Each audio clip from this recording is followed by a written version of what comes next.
हाँ, तो good morning dear students. आज हम 20 मई 2020 का 10th क्लास का, देखिए ये सेकंड वाला लिंक जो होता है वो 10th क्लास का लिंक होता है। इसको हम ज्वाइन करेंगे, क्लिक करेंगे और क्लिक करते ही देखिए हमारे पास कैसे रिपोर्ट आ जाती है। ये आ गया क्रमागत पूर्णांकों का योग। मीन्स इसका मतलब होता है क्रम आगत का मतलब होता है जो हमारे लाइन में आते हैं। पूर्णांक मतलब जो हमारे 0 1 2 3 वो नंबर्स होते हैं उनका योग। ये हमें उनका बस टोटल करना सिखाएगा। तो देखिए जैसे कैसे शाब्दिक ओके, ये बेटा वर्ड प्रॉब्लम्स है आपकी, ठीक है। देखिए बड़ा मजा आएगा करने में। 4 लगातार विषम पूर्णांकों का योगफल 136 है। यहाँ पे आपको एक क्वेश्चन दिया गया है। विषम, विषम का मतलब है हमारे ऑड नंबर, पूर्णांक का मतलब है होल नंबर। 4 लगातार विषम पूर्णांक, तो हमारा जैसे हमारा जो x प्लस 3 होगा, है ना, x प्लस 2, तो 2 हो गया, तो 2 प्लस 2 हो जाएगा हमारा। x प्लस 1, जैसे 2 है तो हमारा 2 प्लस 1 3 हो जाएगा, 3 है तो 3 प्लस 1 4 हो जाएगा। तो ये तो हमारी बात नहीं हुई। जैसे हम करें x प्लस 3, तो किसी भी नंबर में हम 3 ऐड करेंगे। देखते हैं बच्चों ये कैसे कर रहे हैं। ये 4 पूर्णांक कौन से हैं? तो ये पता करने से पहले चलिए पहले देख लेते हैं कि लगातार विषम पूर्णांक आखिर क्या होते हैं। तो इसके लिए मान लेते हैं कि मेरे पास एक विषम पूर्णांक है। मान लेते हैं कि मेरे पास है 3, जो कि एक विषम संख्या है और जो कि एक पूर्णांक भी है। तो 3 है एक विषम पूर्णांक। अब अगर मैं 3 के ठीक बाद वाले विषम पूर्णांक को लूं तो 2x प्लस 1 ले लेते हैं हम इसे। 3 के ठीक बाद वाला जो विषम पूर्णांक है वो है 5। 5। तो 3 और 5 ये 2 लगातार विषम पूर्णांक हो गए। इसी तरीके से अगर मैं 5 के ठीक बाद वाला विषम पूर्णांक ले लूं जो कि 7 होता है, तो हमारे पास अब 3 विषम पूर्णांक हो गए। और अगर मैं 7 के ठीक बाद वाला विषम पूर्णांक ले लूं जो कि होता है 9, तो यहाँ पर हमारे पास आ गए 4 लगातार विषम पूर्णांक। ये तो एक उदाहरण हो गया। चलिए एक और उदाहरण देख लेते हैं 4 लगातार विषम पूर्णांकों का। तो मान लेते हैं कि बच्चों कोई भी हम नंबर लेंगे 2x प्लस 1, वो हमारा विषम होगा ही होगा, ऑड होगा ही होगा।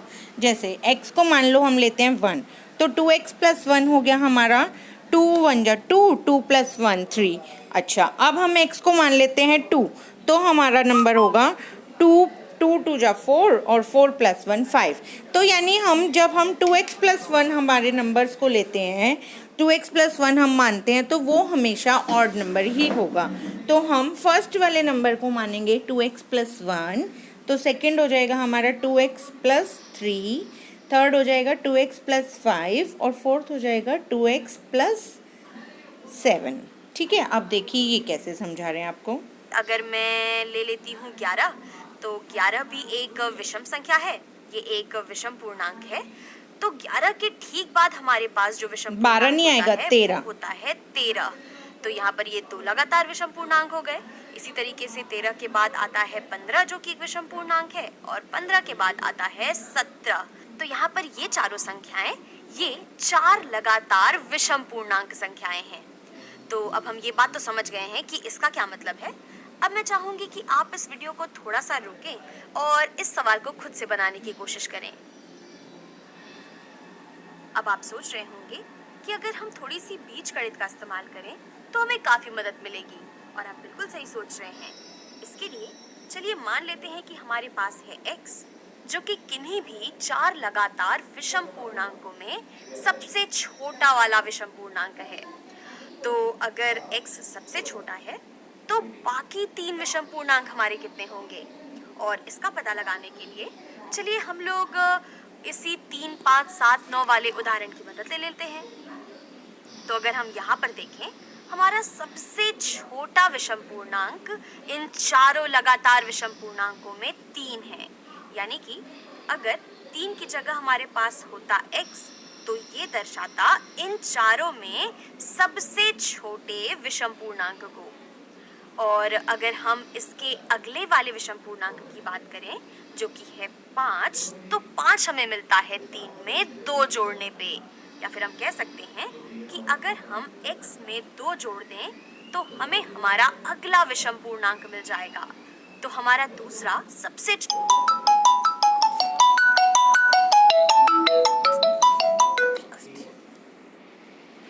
लगातार विषम पूर्णांक होगा x धन 2।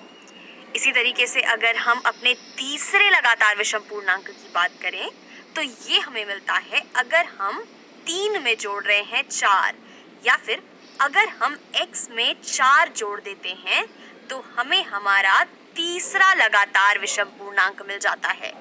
और हमारा जो चौथा लगातार विषम पूर्णांक है ये हमें मिलेगा x में 6 जोड़ने पे। तो हम कह सकते हैं कि कोई भी 4 लगातार विषम पूर्णांकों को हम दिखा सकते हैं। अगर मान लेते हैं कि x सबसे छोटा वाला विषम पूर्णांक है तो कोई भी 4 लगातार विषम पूर्णांक होंगे x, x धन 2, x धन 4 और x धन 6 के बराबर। और हमें दे रखा है कि इन चारों का जो योगफल है, इन चारों लगातार विषम पूर्णांकों का योगफल ये 136 के बराबर है।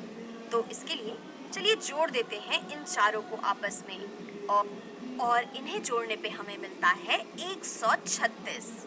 तो अब हमारे पास एक समीकरण है और इसे हम हल कर सकते हैं x का मान निकालने के लिए, और उसकी मदद से हम पता लगा सकते हैं कि हमारे 4 पूर्णांक कौन से होंगे। तो चलिए ऐसा करते हैं और इसके लिए हम यहाँ बाईं ओर सारी x वाली संख्याओं को एक तरफ कर लेंगे एक साथ और बाकी सारी चीज़ों को एक साथ। तो यहाँ पर अगर हम देखें हमारे पास है 1x, 2x, 3x और 4x। तो हमारे पास कुल 4x है बाईं ओर, और इसके अलावा हमारे पास बाईं ओर में है धन 2, और अगर हम 2 में 4 और जोड़ दें तो हमें मिलेगा 6, और 6 धन 6 ये होंगे 12 के बराबर।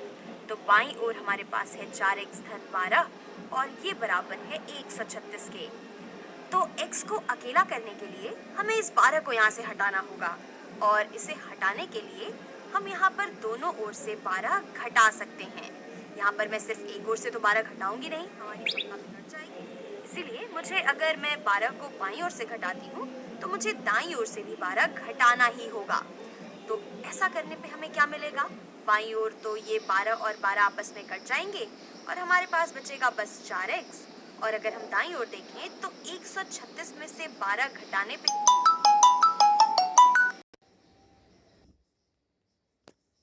अभी 5 मिनट में कॉल कर रही हूँ आपको, एक वीडियो रिकॉर्ड कर रही हूँ। हमें मिलता है 124। तो हमारे पास है 4x बराबर 124। लेकिन हमें तो सिर्फ x चाहिए, हमें तो ये 4 भी नहीं चाहिए। तो अगर हम 4x को विभाजित कर देते हैं 4 से तो हमारे पास सिर्फ x बचेगा बाईं ओर। और क्योंकि हम ये काम सिर्फ बाईं ओर नहीं कर सकते, हमें दाईं ओर भी 4 से विभाजन करना होगा। तो 4 गुणे 30 होता है 120 और 4 गुणे 1 होता है 4। तो 124 बटा 4 ये बराबर होना चाहिए 31 के। यहाँ पर हम कह सकते हैं कि जो हमारा x का मान है वो बराबर होगा 31 के। मैं इसे अच्छे से लिख देती हूँ। x का मान ये बराबर होगा 31 के। यहाँ इसे एक बक्से में डाल देते हैं। तो हम कह सकते हैं कि 4 लगातार विषम पूर्णांकों में जो सबसे छोटा पूर्णांक था हमारा, वो दरअसल 31 के बराबर था। और इसी तरीके से जो हमारा अगला विषम पूर्णांक होता x धन 2, ये बराबर हो जाता 31 धन 2 यानी कि 33 के। और x धन 4 अगर हम देखें तो ये होता 31 धन 4 यानी कि 35 के। और x धन 6 यानी कि 31 धन 6 ये बराबर हो जाता 37 के।